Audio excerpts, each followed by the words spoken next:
Évangile de Jésus-Christ selon saint Luc chapitre 13 verset 16. Alors cette femme, une fille d'Abraham que Satan avait liée voici 18 ans, ne fallait-il pas la délivrer de ce lien le jour du sabbat?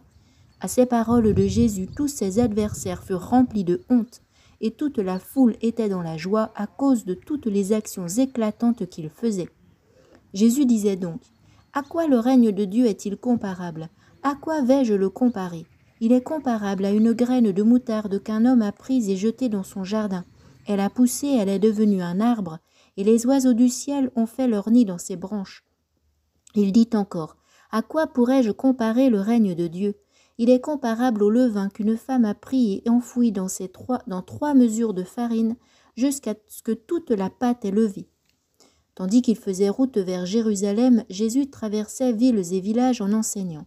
Quelqu'un lui demanda: Seigneur, n'y a-t-il que peu de gens qui soient sauvés?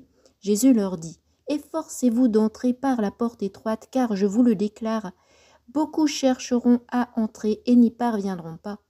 Lorsque le maître de maison se sera levé pour fermer la porte, si vous du dehors vous vous mettez à frapper à la porte en disant: Seigneur, ouvre-nous, il vous répondra: je ne sais pas d'où vous êtes. Alors vous vous mettrez à dire: nous avons mangé et bu en ta présence, et tu as enseigné sur nos places. Il vous répondra: je ne sais pas d'où vous êtes. Éloignez-vous de moi, vous tous qui commettez l'injustice. Là, il y aura des pleurs et des grincements de dents, quand vous verrez Abraham, Isaac et Jacob et tous les prophètes dans le royaume de Dieu, et que vous-même vous serez jetés dehors. Alors, on viendra de l'Orient et de l'Occident, du Nord et du Midi, prendre place au festin dans le royaume de Dieu. Oui, il y a des derniers qui seront premiers, et des premiers qui seront derniers. À ce moment-là, quelques pharisiens s'approchèrent de Jésus pour lui dire: pars, va-t'en d'ici, Hérode veut te tuer. Il leur répliqua: allez dire à ce renard: voici que j'expulse les démons, et je fais des guérisons aujourd'hui et demain, et le troisième jour j'arrive au terme. Mais il me faut continuer ma route aujourd'hui, demain et le jour suivant, car il ne convient pas qu'un prophète périsse en dehors de Jérusalem.